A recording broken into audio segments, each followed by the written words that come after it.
So I'm going to make the bottom half of these figures from wood that I laminate together. Now I have a whole sack full of these 3/8 inch cutoffs, plywood cutoffs, and it's really good plywood. It's 5 layers, smooth on both sides. And this is probably a good use for it. I've never used plywood in making a whirligig before. I believe that if it's painted, it'll be weatherproof enough that it won't delaminate and that it'll be fine. So first things first, I need to laminate the bottom of these figures. And I chose the pieces, the length for the pieces of plywood just by matching them against the drawings. I've made some drawings and I've transferred them to the computer so I could print them out. And I've matched them up so I'd know that I had enough space at the top. By doing it this way, I can leave a slot at the top that the upper part of the body will fit into when the time comes, and be able to move. So the first thing I need to do is to laminate these together and set them aside.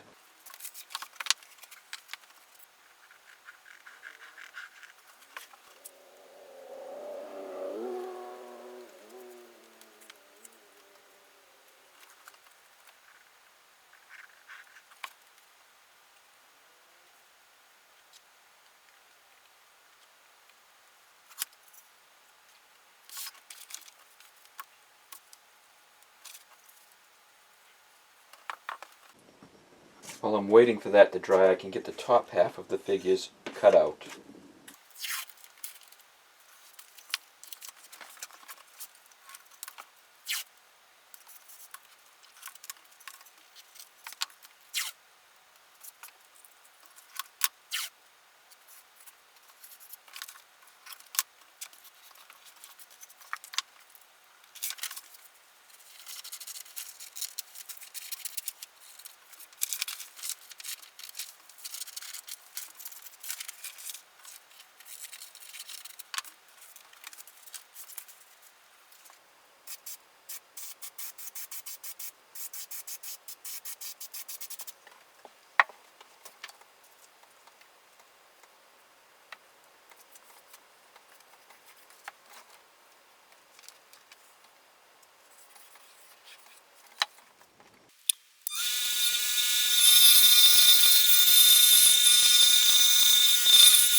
So I've given these just a quick hand sanding to check them out, and I find that there's a few adjustments that I need to make. One of them is that I'm going to adjust the bottom of the top of the woman here, just so she sets a little lower inside that slot.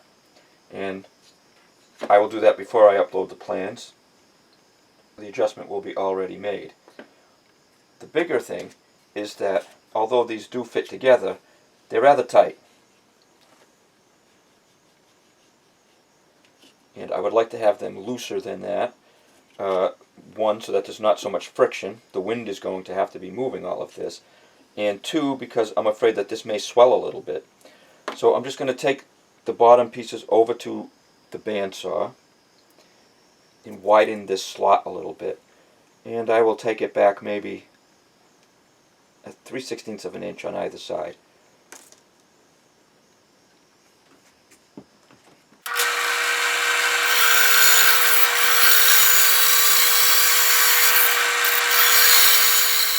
So now these fit together really loosely, and you may be thinking, well, that seems a little too loose.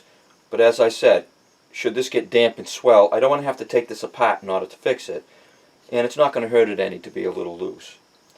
So next I'll peel off the paper and give it a good sanding before I move on.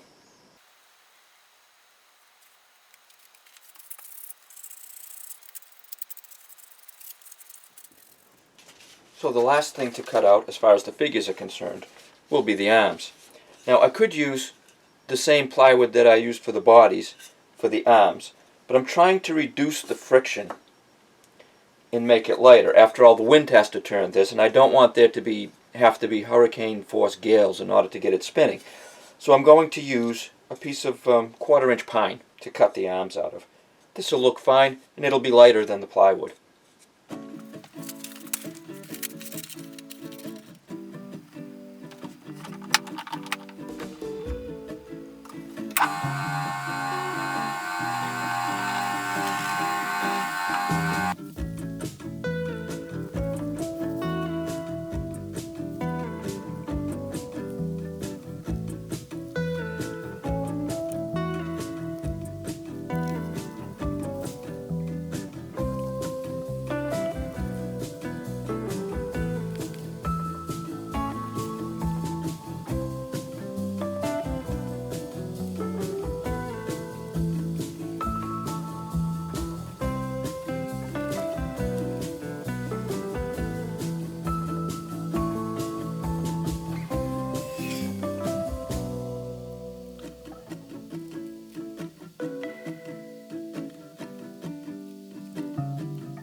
So I am temporarily pegging these figures together.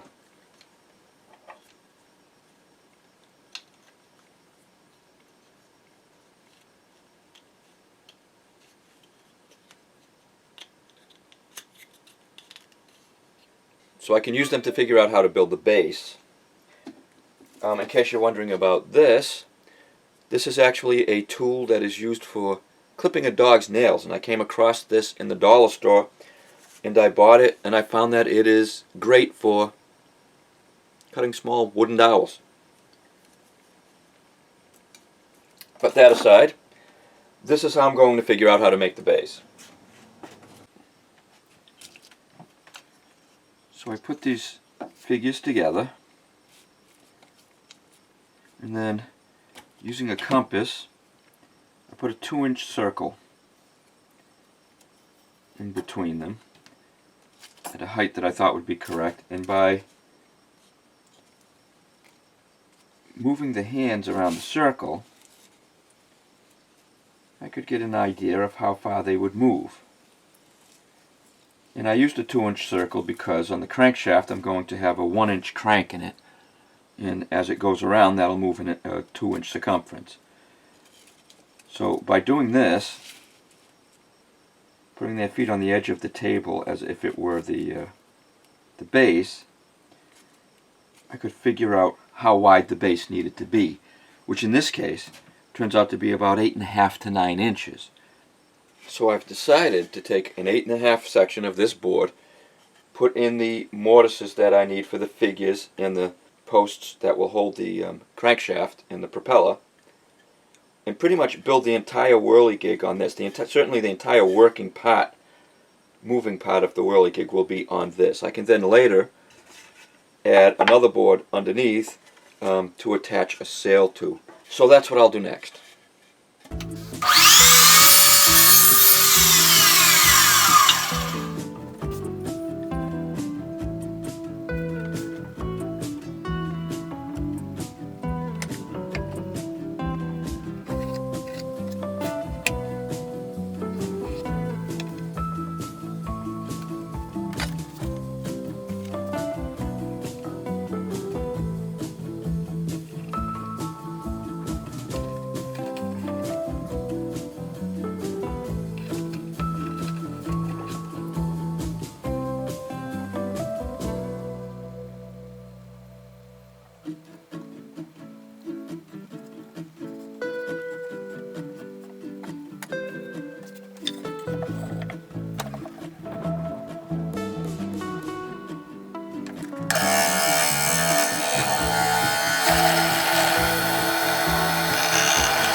So these are the same shape as the center one that has the mortise and tenon in it, except these are going to be mounted on the outside.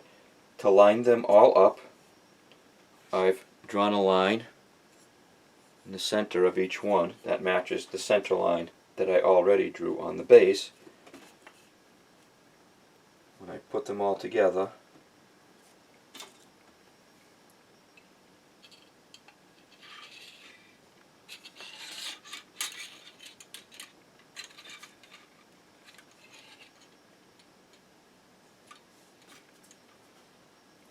they line up perfectly. Now, I could have just made these a little taller and drilled holes through the wood and used that to hold the axle. But my fear was that these would swell and bind the axle, and then the whirligig wouldn't work anymore. So I came up with a couple of ideas to fight this. One of them was to drill a hole large enough to put a piece of brass tubing through, and then run this through that, so that if the wood swelled, it would just grab the brass tubing all that much better, and it wouldn't bind. My other solution was this, to use some eye hooks on top. Everything that is made of metal, I believe the friction would be less, so I'm giving this a try. Next I'm going to cut the base to shape, glue this in, and get everything painted before I bend the crankshaft to shape.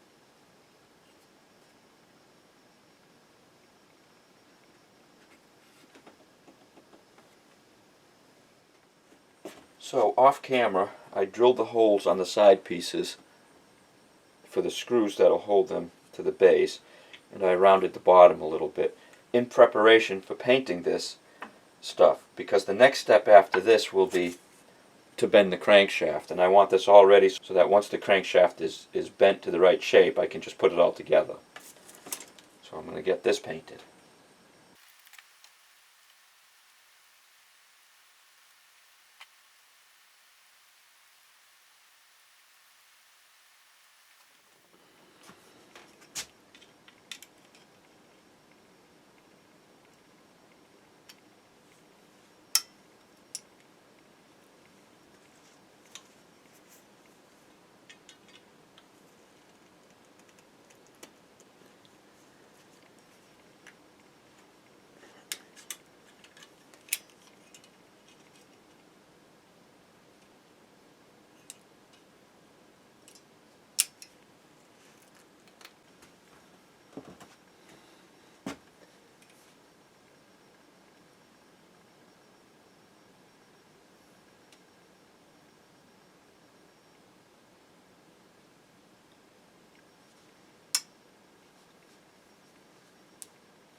So I know this goes by rather quickly in the video, but I have been fiddling with this, tweaking this for about 2 hours to get it to this point.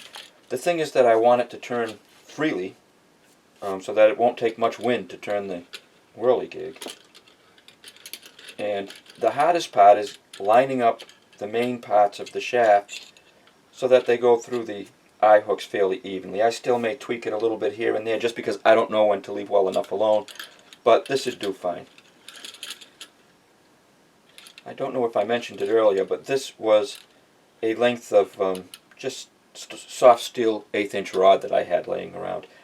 Probably it would have been easier to bend if I'd used brass, and I also had the idea of soldering brass, and I may try that in the future, but for now, this will work.